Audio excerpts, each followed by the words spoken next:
Hello, nice to meet you. Hi, John. Nice to meet you too. Good, good. How you doing? I'm doing great, sir. How are you doing? Yeah, all good this side. You can hear me and see me, at least that's a start. Yes. So I have, firstly, thank you very much for accepting my invitation and accepting to be on my show. Anytime. No, absolutely fine. Yeah, good to be on it. Looking forward to So getting started. I thought to tell about you and the work that you are doing to my audience. Okay. Yeah, no problem. So before that, can you please introduce yourself? Yeah, no, absolutely, sure thing. So my name's John Lunn. I'm based in a country called Wales, which is part of the UK. I predominantly work with Microsoft Cloud, so Azure specifically, but I've done a fair amount of work with Microsoft 365 in the past as well. I work for a company called BT Enterprise. We're predominantly UK business focused, so I kind of help BT's customers move their services and applications and infrastructure into cloud services and do some of that transformational work and hopefully that magic, that innovation piece as well. So yeah, I've been with BT probably around 9 or 10 years now. So yeah, that's kind of me in a nutshell. Enjoying it at the moment. So you are into IT from last 10 years.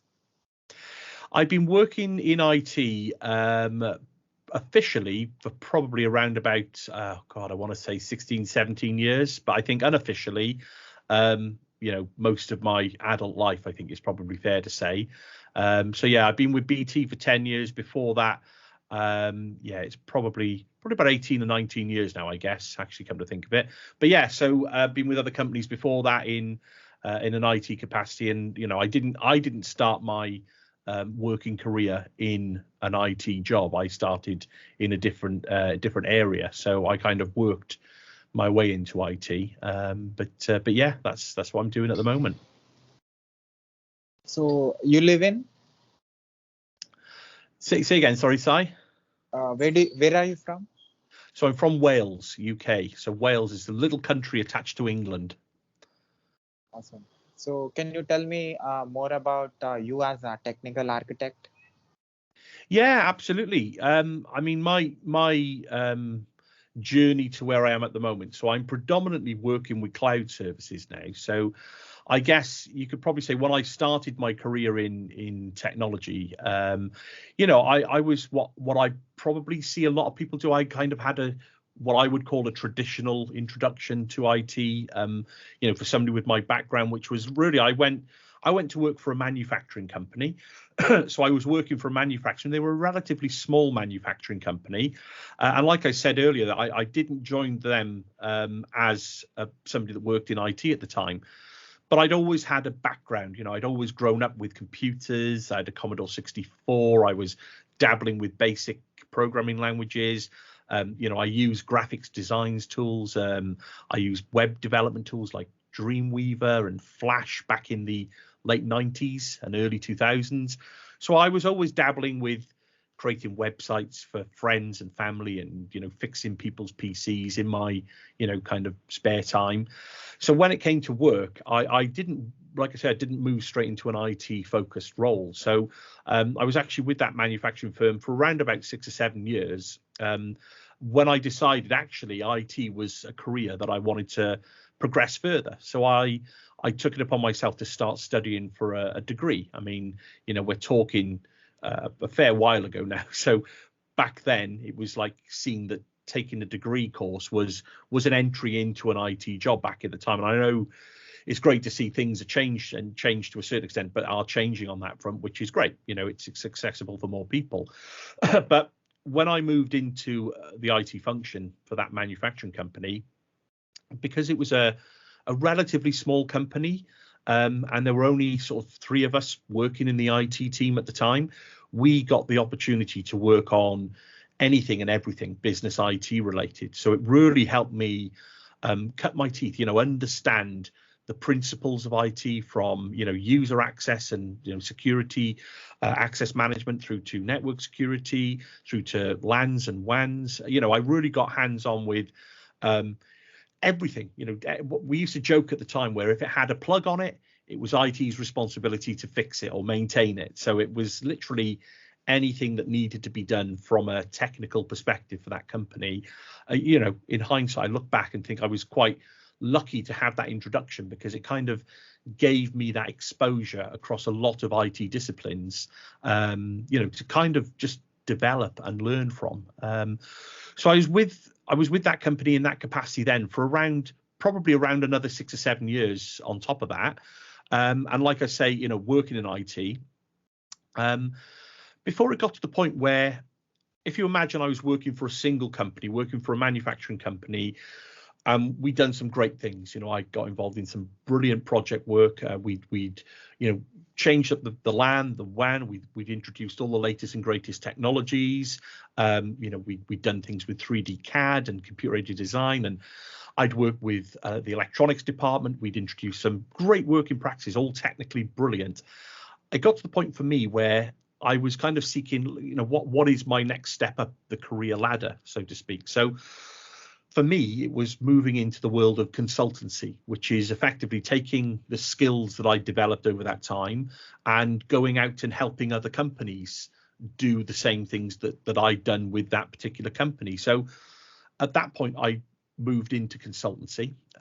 So I was doing consultancy with a company for a year or so, and I changed my focus onto unified comms. So I was dealing with predominantly email and messaging systems, but then it transitioned over into Skype for Business, or Link and OCS as it was back then, and really looking at the whole telephony and messaging, so the unified comms arena.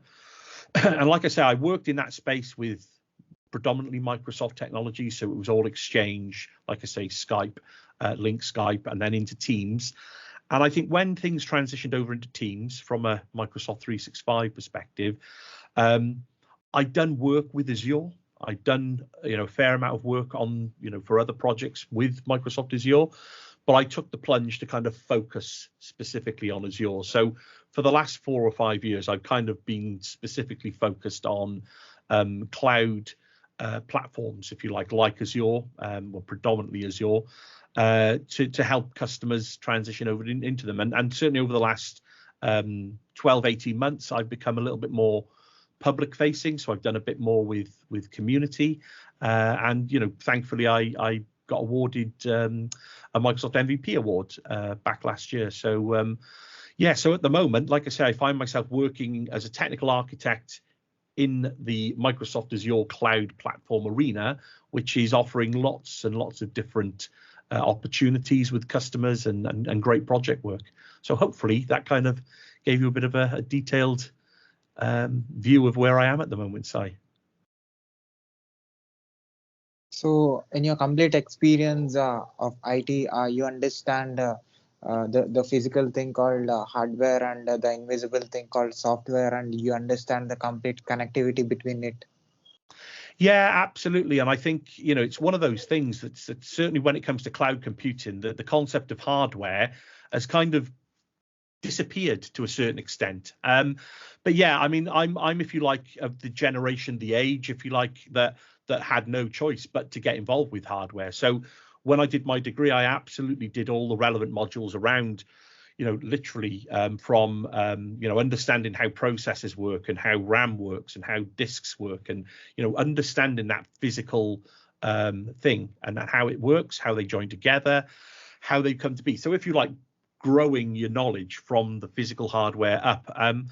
So I see that there's into software development, like you say, that thing that people kind of, the magic that happens that you install on that hardware in software terms, that actually helps you do what you need to do. And I guess the nearest thing I think that I've got to with cloud computing to kind of go back to those physical compute skill sets, if you like, is really when it comes to hybrid cloud, and maybe even IoT and using IoT devices. So you've got the embedded devices with IoT and really small microprocessor type devices that have got a bunch of sensor bits and pieces on them. Stepping up into things like Raspberry Pis and the NVIDIA Jetson Nano type devices, where you can start to put a bit more oomph and maybe do some edge IoT analytics at the edge, using those smaller devices. through to, what Microsoft offer with things like the hybrid capabilities in terms of, Azure Stack range of products, which is Stack Hub, Stack Edge and HCI. The ability to kind of go back a little bit to that physical hardware level of having to spec up sizes and, scalability and that kind of thing.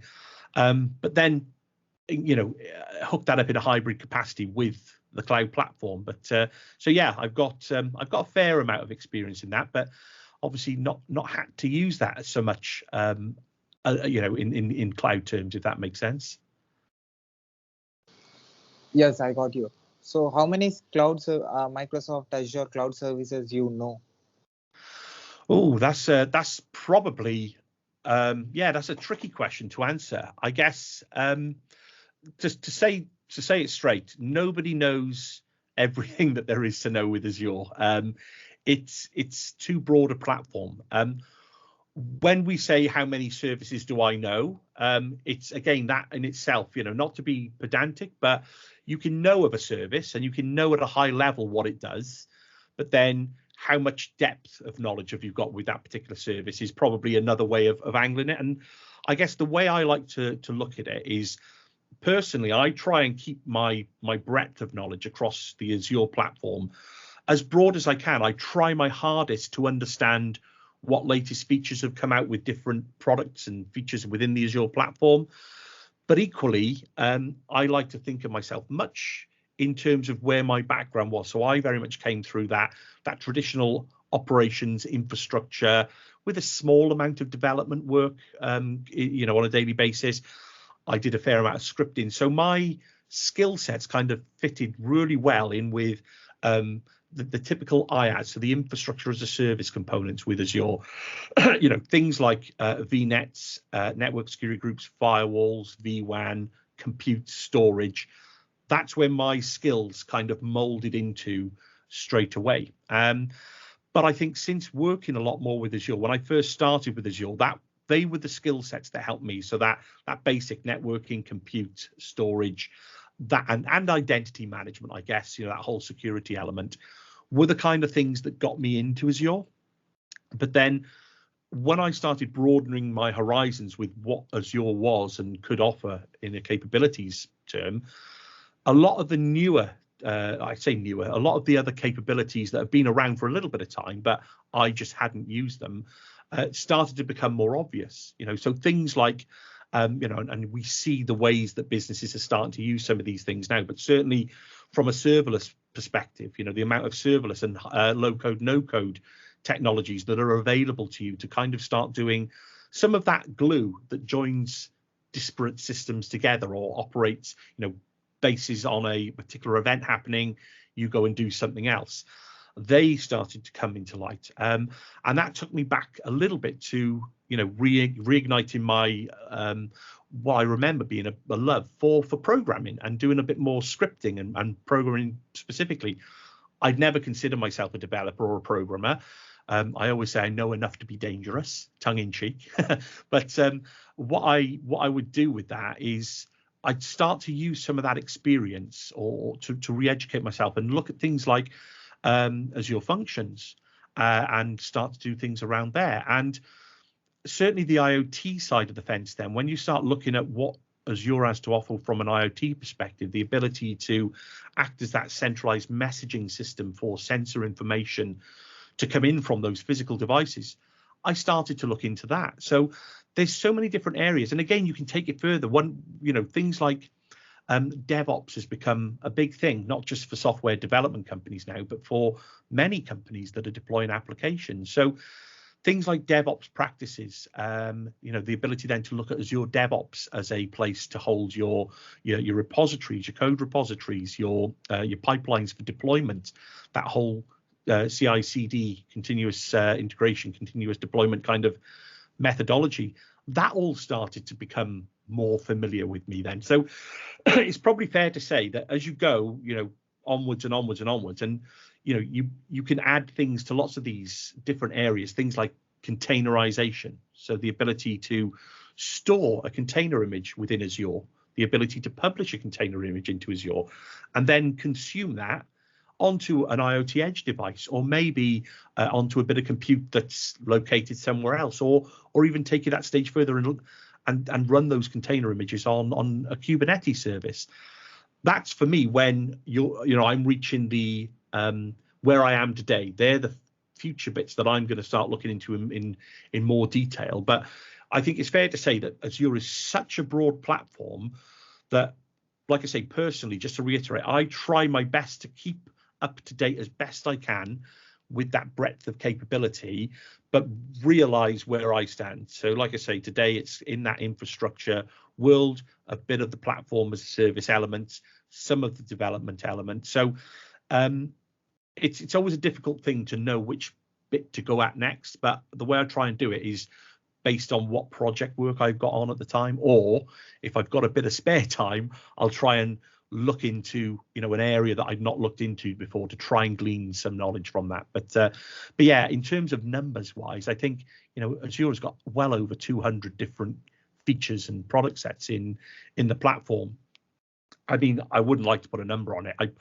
I probably know a little bit about most of them, but in depth, I'd be surprised if I knew even half of them in any kind of depth, because there is so much in there to do. So yeah, hopefully that answers your question, Sai. So what are your favorite services?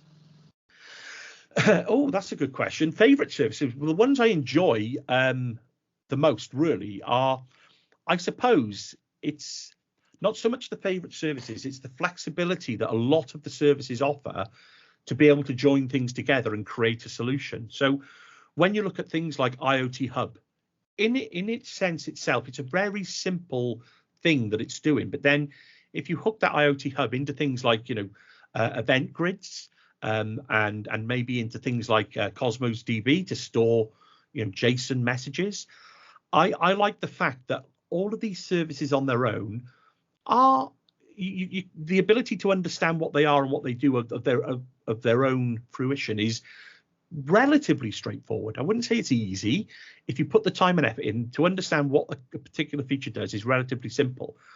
My favorite part of Azure is being able to use the power of those services then to, like I say, to string them together to create a solution. So that's what I get most joy out of now is using those services, and then being able to export some of that data or hook it into other services like visualization of data.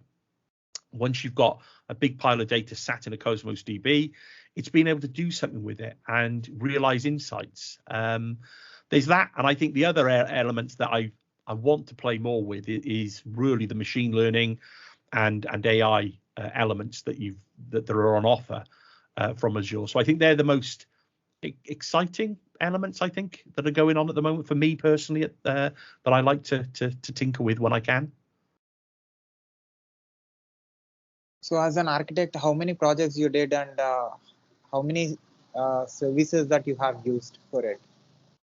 Yeah, I mean, as an architect, like I say, for me, over the last 4 or 5 years, I've been predominantly Azure focused.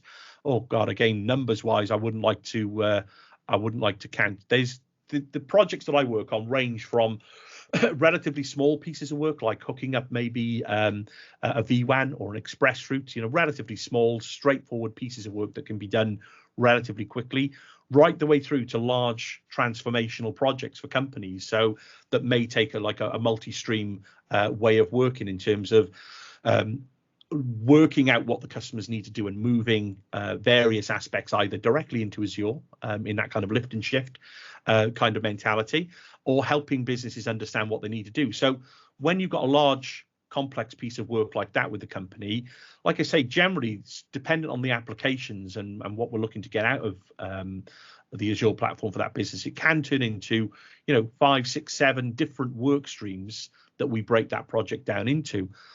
I would probably guess that it's, I want to say at least 300 different customers. I mean, that's a really rough guess that I probably work with over the last few years.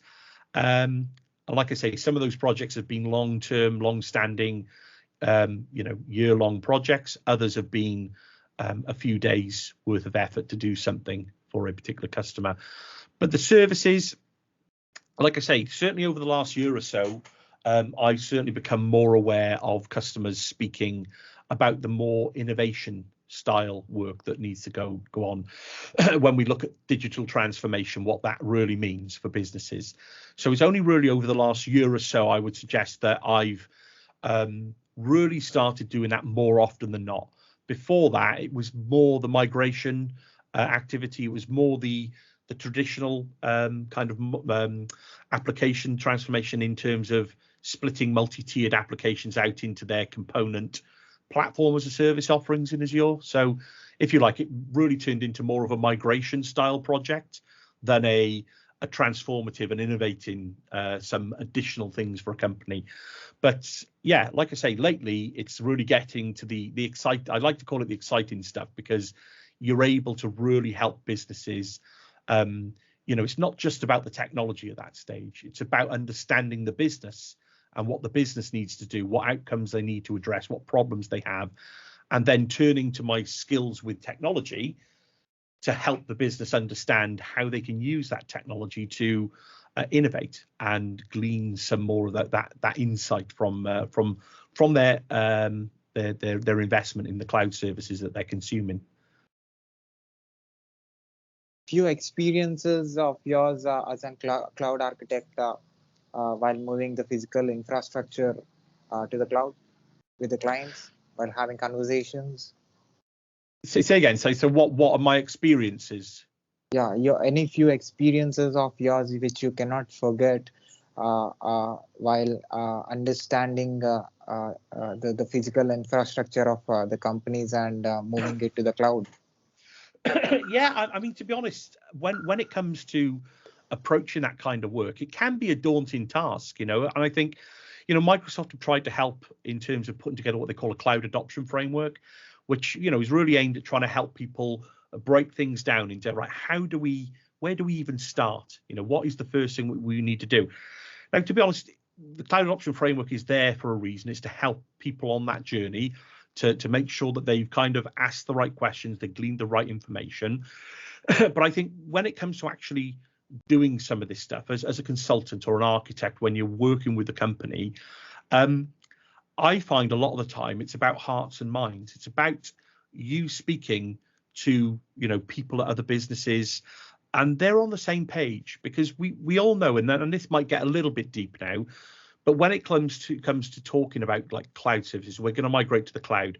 There is certainly some viewpoints, whether it's inbuilt bias with people or personal views or opinion, or even, feeling apprehensive about moving to the cloud because that person may feel they're losing their job, or their job is changing in some capacity, which, look, to a certain extent, it might be the case, but it doesn't mean to say that is a big problem, because there is so much that you can do with cloud. So in my experiences, speaking with customers, they're the kind of hurdles that you have to get over with, on a human level, before you even start talking about assessing what you've got and, what we can do with it in the cloud. So I always call it that hearts and minds conversation. Look, with, are you on the same page of what I'm about to talk to you about? Or do you have some other underlying agenda or fear or opinion of something that I can help alleviate? So, that's the one big thing for me, is make sure that if you're working for a business and you're looking to spearhead some cloud development, absolutely, part of the cloud adoption framework, they will talk about motivations for moving to the cloud. Why should this company take what they've got and put it in the cloud? Now, there's no one right answer. There's so many different answers to that, and it's purely based on what that company's goals are. So they've got to understand what their goals are. And in my experience, it's great using these big terms and buzzwords, but when you come down to actually talking to businesses, there aren't too many businesses that really know the answer to that.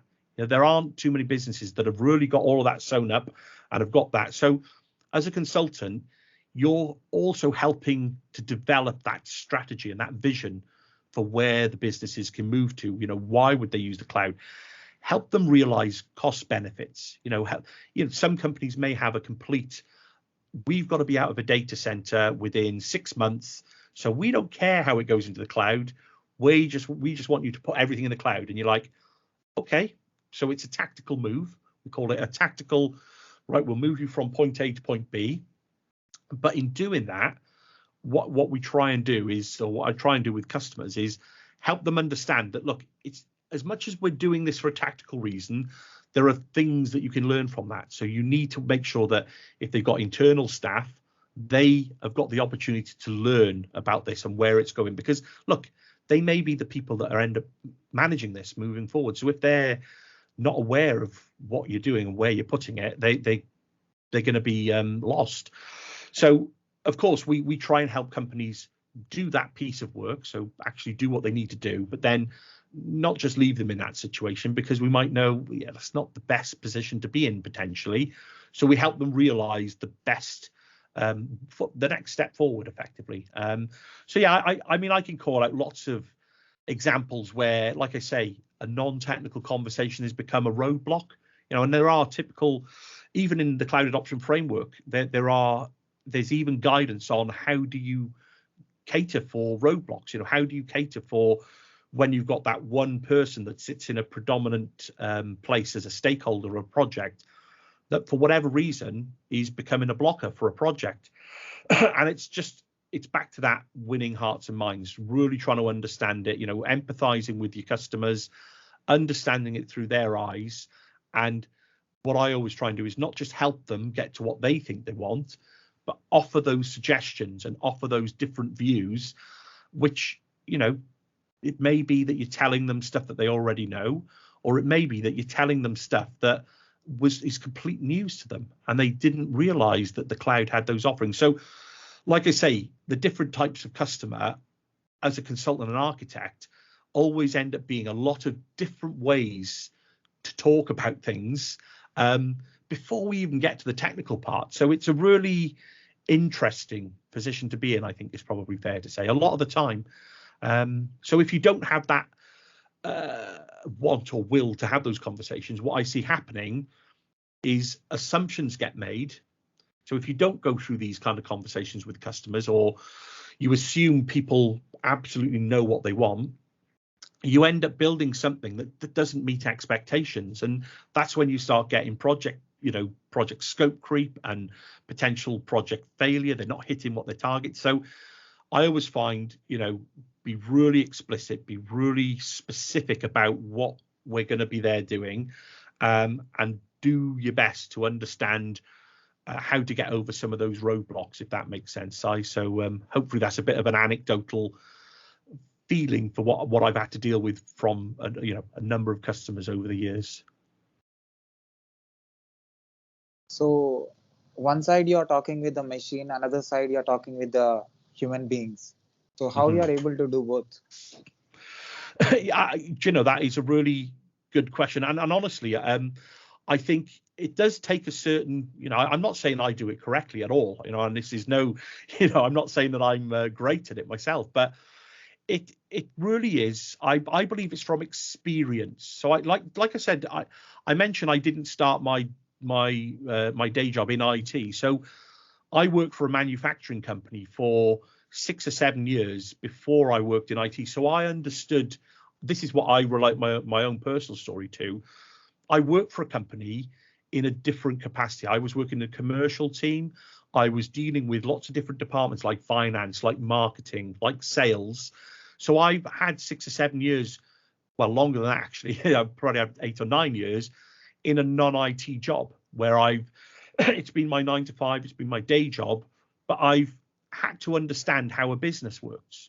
So if you like, when I personally talk to companies and IT teams and senior exec sponsors and people like that, I feel I'm able to use that experience as though I'm not just talking at them from an IT perspective. I'm talking at them from a business. I know I like to feel that I can empathize and know why a particular technical solution will address a particular business need.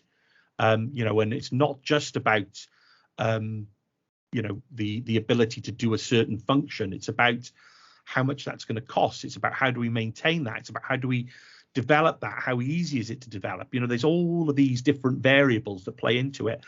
And look, this is what keeps us all in work, because there's no, even if we develop a solution and we put that solution in place, that solution needs to evolve, especially in today's world. So it's about helping businesses realize that. And look, I don't feel that there is anybody across the planet that has really nailed down where we are today. I think this is just the way that we work now, is this constant evolution of change. So when you factor that into a technical solution for a business requirement, to be able to speak at different, I think it's just to be able to speak at different levels and know the audience that you're speaking to.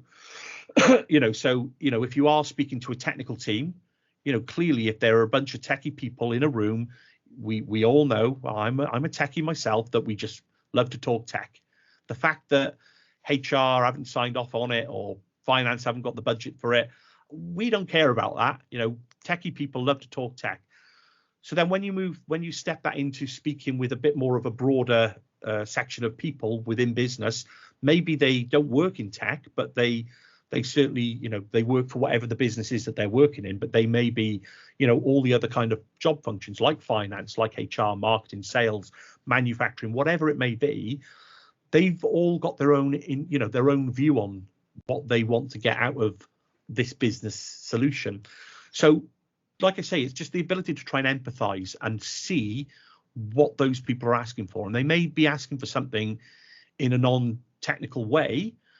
You might be able to link that to a technical solution, but it's then realizing that you don't just go and spit out that technical solution to these people that just, you're baffling, you're bamboozling people with science almost. They don't understand you. But it's being able to then translate the technical piece into everyday business speak. So why is this particular solution going to work well for this business problem? It's just trying to be able to articulate that in layman's terms, in day-to-day speak. And like I say, I don't think I've nailed it completely, but it's definitely a skill that's worth developing if you get the opportunity to, because it served me well. I really enjoy my job now. It leads me into really great kind of scenarios and great opportunities with lots of businesses across the UK. Tell me your story as Azure MVP.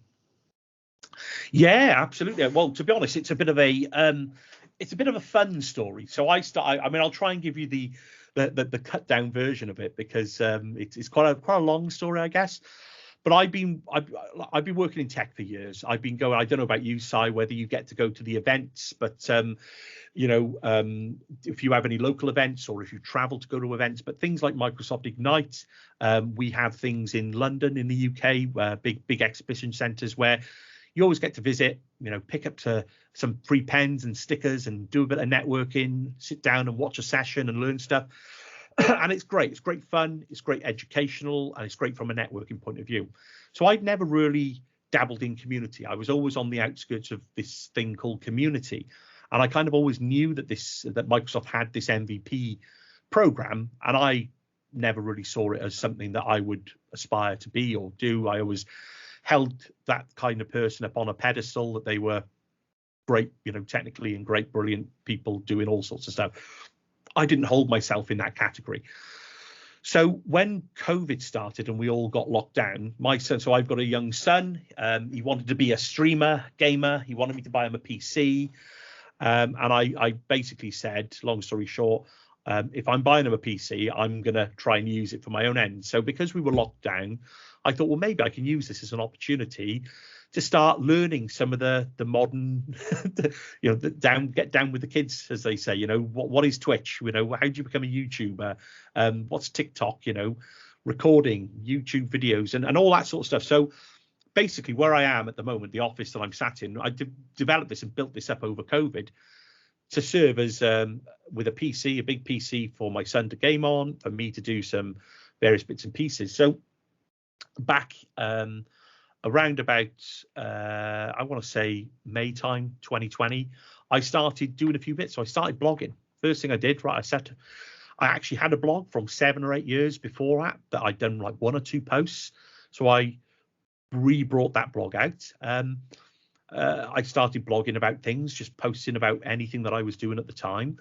I moved on, and I saw this this opportunity to join what's called 100 Days of Cloud Challenge. So it's basically take 100 days, and within those 100 days, learn something new about the cloud. So I did that, and I blogged about it, and I posted about it. And over the time, this took me up to, I believe it took me up to about Christmas 2020. In fact, yeah, I think I finished that challenge on Christmas Day. So for 100 days, I gave myself the weekends off. I didn't do anything. Over that 100 days, in amongst that, I managed then to meet up with a few like-minded people locally, and we set up a community user group. So we set up the Welsh Azure user group, which has been running now for well over a year virtually. We've done a one in-person event, but we did that. And what happened, and I was getting involved with lots of other people from the community, having fun, doing really cool things. I've got a whole bunch of videos and blog posts. And over that time, a few people from the community approached me and said, John, have you been nominated for an MVP? And I was like, well, no, not really, but thank you for asking. And what happened? Somebody nominated me from the community. It was put through. And again, you go through a process, and really, I guess it was only then I started reading up on the MVP in a bit more depth of understanding. And I look back on what I've been doing, and especially then when I started doing YouTube. So the beginning of, last year now, I started doing YouTube series where I didn't, like you're doing with me, I'd interview people. I did a complete year every Friday, one video a week. I've got a weekly video. So Johnny Chips Weekly. Johnny Chips is my pseudonym that I use as my handle on Twitter.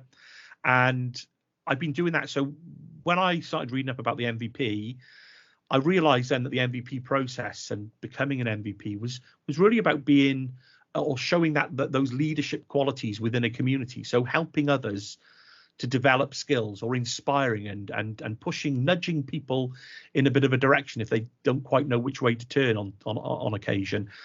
So I kind of realized that, yeah, okay, maybe I've been doing a bit of that. And yeah, so I got nominated, went through a bit of a process that you have to go through to kind of put an application in. And then a month later, yeah, I received the email, which was, congratulations. I think it was the 1st of August last year. So I got awarded the MVP status for Azure, which was all, at the time, it genuinely is a shock when you see that email. You think, you don't feel worthy. You think, well, what have I done? But people have told me, what I've done has been great and all that good stuff. I don't take praise very well. I'm a bit like, yeah, okay. I think mainly because probably like us all, we don't feel, lots of people suffer with this, that they don't feel that what they do is worthy enough of being accredited with those kind of accolades, and I was no different. So since being awarded the MVP, it's gone from strength to strength. The user group is going great. I'm still enjoying. In fact, I wish I had more hours in the day to do all of the stuff that I want to do now from a community point of view, because there's, it's really good fun, and you get to meet really cool people that are all, willing to help at the drop of a hat and willing to kind of inspire you as an individual. So it's a really cool, brilliant program to be a part of. So quite chuffed that I'm there.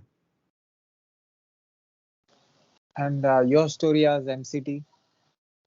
Yeah, MCT is slightly different. So over the years, I'd always done a bit of training internally with the job, the company I worked for before that as well.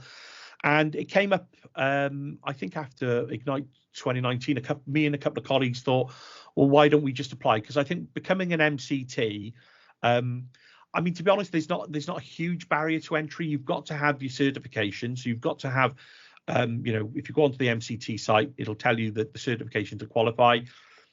I've been doing certifications for a number of years, so I kind of had a few that I could use towards that application. And then when it comes to actually getting on the program, you've either got to go through an accredited kind of training program, or you've got to demonstrate that you've already kind of done some of this training with people, or you've got to get a company to vouch for you. So because I've been doing it with colleagues within the company, I was able to get onto the program. And I think through COVID, they've actually waived the fees as well, because I think just to help people get into this training mindset as well. So I got onto the program. I think it's probably about a year ago now. I think maybe just under a year ago. And And yeah, once you get onto the program, then I mean, the way that I'm an MCT, but I don't. It's not my day job. Yeah, so I use that training material to help train internal staff up, obviously to train myself up as well. Use some of the material, and that's how I use it at the moment. So I run some courses internally, or we go through some. I'm looking to ramp that up now into the new year. Actually, is for internal courses, and I don't know, that may spill into more in the community. I may take it as an opportunity to officially do some training, but it's certainly not what I do yet. So yeah, actually I recently renewed the MCT because you get like a 90-day renewal. So yeah, I'm renewed now for 2022-23. So yeah, it's a great program to be on, and it's you see a lot of training providers. Obviously, the MCT can be a full-time job to anybody, but like I say, I use it purely for my not just my own learnings, but to help bring colleagues and staff internally that I work with up to speed. Your connection with M365? Yeah. Well, like I say, I started off my consultancy career, if you like, on 365, and it was predominantly when Exchange was really the kind of the killer app that everybody was migrating to at the time. When it came out of BPOS, Office 365 was formed, and that's probably about the time I started doing stuff with it. And of course, when you do that, at the time, then they obviously introduced Link Online, which at the time I was working a bit with Link on-prem as well. So the Link server, just as OCS died, so Link Server 2010. So it was at that time, that cusp, where a lot of the Microsoft applications, I think it was the version 2013, when you had Exchange 2013, Link, Skype was 2015, I think it changed. So you had Link 2013. That was the time when Microsoft changed their engineering of their applications to become more of a designed for cloud first. So when they released that 2013 range of products, it was all about being cloud first. Now, if you remember things like Exchange 2007, that was when we had PowerShell release was for Exchange, and then Exchange 2010, PowerShell was kind of a major part of 2010. It was, to a lot of levels. So at that time, it was this mix of Microsoft releasing their products suitable for the web, cloud first, but then they were also offering their Microsoft or their Office 365. But Microsoft 365 didn't exist then. It was Office 365. And I think over that time, again, I'd done several projects with customers, migrating email, moving customers to the cloud in terms of Link, and then eventually when it changed over to Skype. And then naturally you kind of move into the other areas as they get released then. So obviously the productivity suite kind of broadened out. We had the enterprise mobility and security, the EM&S, which then obviously it's all been rebranded and rebadged over the years. So now it's all kind of under one big umbrella called Microsoft 365. And you can license your OS, you can license your Office. They've built a lot of SKUs and productivity and stuff into Office of Microsoft 365. So I think I kind of the reason, or one of the reasons that I kind of, I wouldn't say I've moved away from Microsoft 365, because I still have quite a lot of dealings with it. It's just it's not front and center of what I do anymore. But one of the reasons for me was because of my background with my infrastructure roots. I preferred to get back to the technology rather than what I was seeing with 365 is that all the infrastructure was going, of course, the setup of servers on-prem and the configuration of networks and firewalls was all disappearing, because now it was all being, software as a service. You're consuming these products from the cloud, which is great. But for somebody like me, it kind of left me with this quandary of, well, okay, if we're not talking about the infrastructure anymore, you just need to learn the application, the configuration, and the settings. And at the time, for me, that wasn't enough for a technical consultancy role. I wanted something a bit more. So it's like I say, a few years back, I took the decision to still keep my eye on 365, but I moved back into Azure purely from that infrastructure point of view, and then I'm moving out into those DevOps, those development kind of roles. So yeah, that's a bit of a potted relationship with 365. So your connection with Welsh Azure user group. Yeah, so like I say, we set that up. Well, yeah, well over a year ago now, probably pushing 18 months now. Only because I think for anybody that lives anywhere, it's slightly different at the moment, I guess, for us all globally, because I don't know what it's like where you are at the moment, Si, but we're all kind of locked down with certain restrictions on where we can go and how we can live our lives. Virtual user groups they exploded, I think, over COVID a lot, and they were great, and they still are great. So I think for me, it was a case of, well, it would be great if I could find a group of people locally to me that once we get out of this lockdown situation, I'll be able to meet up with. We'll be able to have in-person meetups. And in fact, for me, what happened was that the virtual meetups grew so well that I've met that group of like-minded people, but they happen to be dispersed across the globe, not just in my local area. So it's a bit tricky if I want to go out and have a drink and some food with and meet up and say hello in person. There are absolutely a group of local people that do join the user group regularly, which I'm grateful for. They're great people and great friends.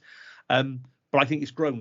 What it gave me was not only an opportunity to get brilliant speakers on and learn about something new, but it gives opportunity to people if they're looking to speak for the first time. It's a safe space to come in, no judgment. Leave your judgmental opinions at the door. Everybody is so supportive and helpful, and willing to help and urge people to succeed. So if you're a new speaker or you're a little bit nervous, come in. It's you're kind of welcome with open arms. Come on, it's not as scary as you think. So it's given a platform, not just about technology again, but it's that human platform to interact, to network, to build relationships and friendships that kind of hopefully last for years, rather than just that interaction with watching somebody on a video. Okay, great. You get to know people, and for me that's been fantastic. And I co-organize it with a bunch of other people. Some work at Microsoft and others work for local businesses around the South Wales area. And yeah, it's gone from strength to strength. I've got all the previous sessions on my YouTube channel. They're all there in a playlist. But yeah, we've had some big name speakers on the user group, but equally we've had people speaking for the first time as well. So it's been such a fun. I'd encourage anybody to do it. If you're sat at home thinking I want to be part of a user group and you can't find anything locally, set one up yourself. Just go for it. Have some fun. Reach out to the community, and you'd be surprised the amount of people that are there to support you to do that. So tell me, you as a dad of 3 kids. Yes, that's just the other part of my life, outside. I mean, it's a relevant point actually, because I think for anybody that does stuff in the community, it's always a bit of a conversation point. How do you balance, not just your work and your life, your personal life, but we've got this new thing now of community and learning. How do we mix the three? And I was speaking with somebody about it the other day actually. There's no easy answer, because it is a struggle. It is difficult to do. I think it's different for all of us. I think we've all got our own different scenarios. But for me, absolutely, I got 3 fantastic kids. I'm married, got a fantastic wife. They are all very highly active. They play a lot of sports.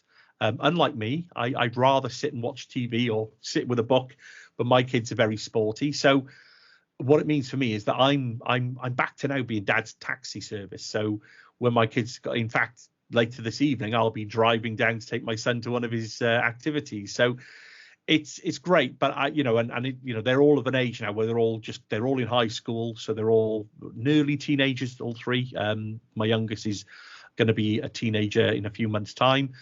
So yeah, they're getting to that age where they're almost self-sufficient. They can do things for themselves. But equally, it's not that I spend all my time on community stuff. I do love, obviously, the fact that they're able to get back out to their activities now, and it turns into me being dad's taxi and running them around and going and watching them at their activities when we can, when COVID doesn't stop us doing that.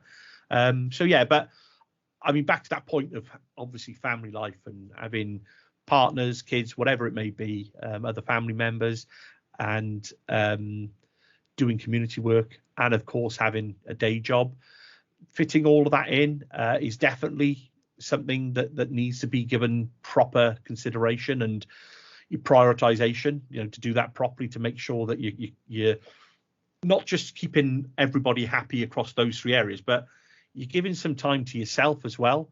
You're making sure that we know that COVID has affected so many people in so many profound ways with depression, and things like that. And I think it's probably touched us all. We all have life things that happen to us that really hit us for six at times. So I do think it's really super important that you kind of just take the moment to reflect and understand that all the chaos and complexity and fun and family life, everything that's going on in everybody's lives, just take a moment to step back, breathe, realize that you do kind of need to give it some consideration to, things don't just happen.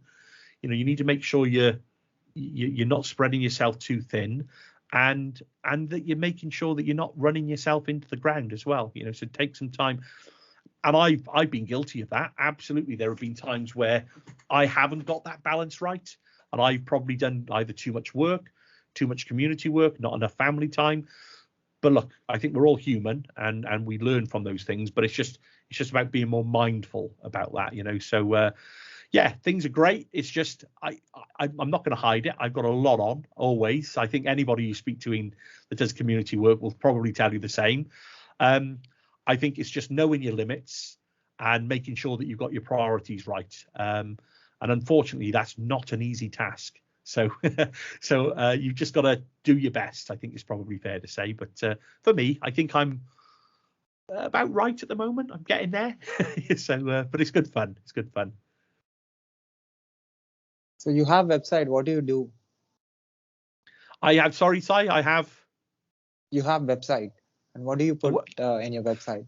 Yeah, so my website is johnnychips.com, chips with a Z. Like I say, my Johnny Chips pseudonym, you'll find me on most social platforms with that. But I set up that website, like I said, I set it up about 7 or 8 years ago and really didn't use it. The idea was I was just going to blog about things. So just whenever I would fix a problem or do something specifically that that's a good idea, or this, that, and the other. We, as technology people or technologists, we've all got these Evernote files and OneDrive files, and OneNote files, I should say, with snippets of scripts and code and what you've done, and they're all kind of locked away. And my idea was maybe I'll start pushing that public, just to kind of, it's like you put it out there, it's your own repository, but if somebody searches for it, they may stumble across your article and you may get to help somebody else. Great. So I started off doing that. And like I said earlier, then I started blogging about the stuff I was learning, and stuff like that. Then it turned into blogging about the videos I was recording. So my website is a bit of a mishmash of all of that. I've tried to structure it in a bit of a way.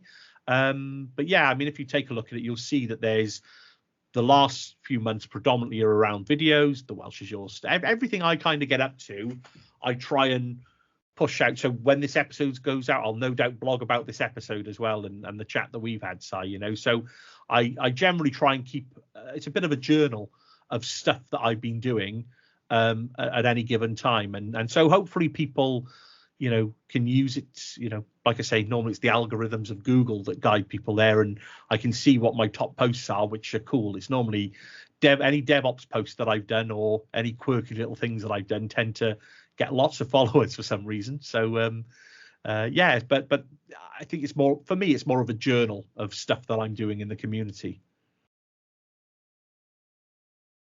So do you provide any service?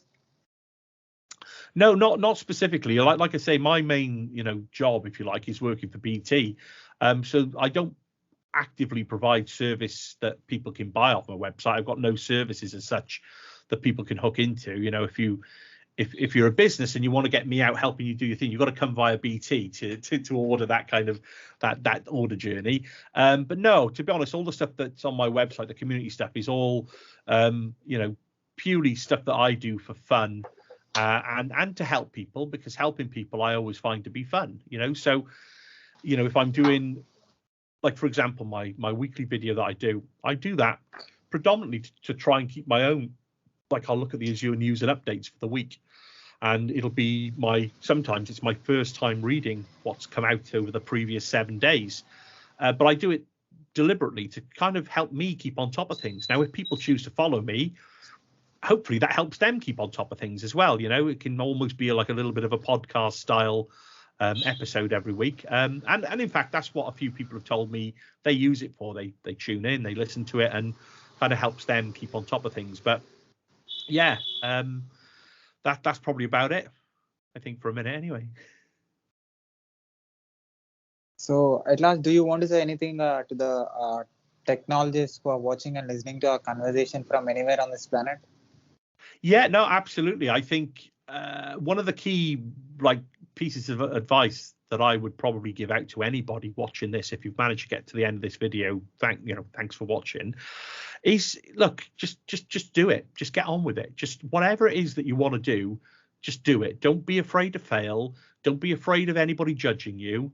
Just do it. Reach out and find the people that are like-minded. And I think they say find your people, find the same kinds of people as you are in whatever it is that you're doing. If you're whatever technology area that you're in, if you want to blog, you want to help others, just do it. Just go. And I think, I've been on, again, several podcasts where others have said, just ship it, just do it, just post it.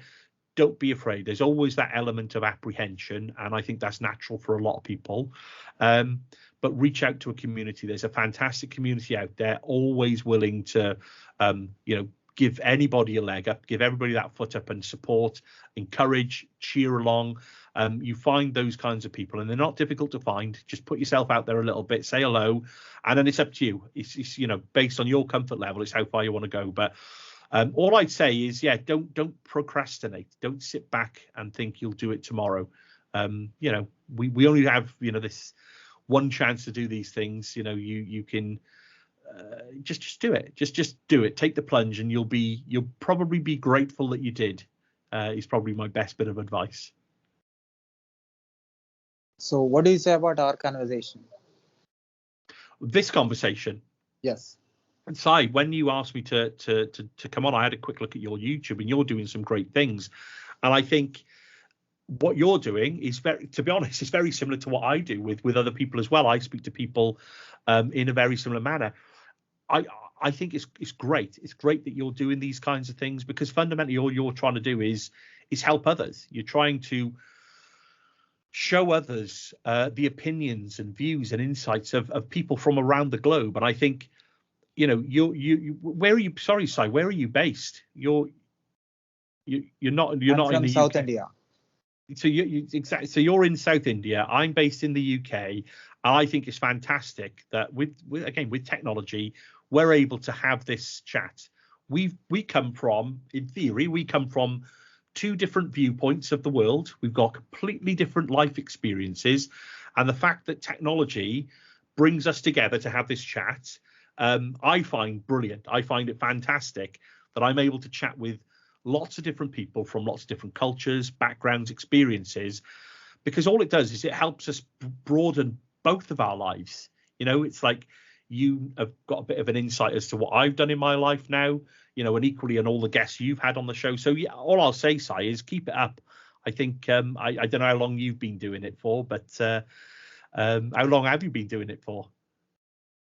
More than 14 months. You go, wow, yeah. So that's probably you're probably a bit longer than I was doing it for. So I was about a year I'm at now. So, but I'm guessing you've gleaned a lot of insight in that time doing these episodes. Am I right? You've got a lot of knowledge yourself doing this, yeah? Yeah, I did more than 400 plus interviews of people who are into different Wow. parts of the world, and who are into different professions, not only who are into IT industry, who are into cloud, who are into Microsoft, Google, or Amazon, or any industry. Doctors are there, police officers. I'm personally, I did masters in software engineering and graduation in computer science and engineering. My background is completely technology, but I just wanted to know what people in different parts of the world in different professions are doing. Just wanted to relate with my subject and try to understand what exactly the world is and what exactly life is.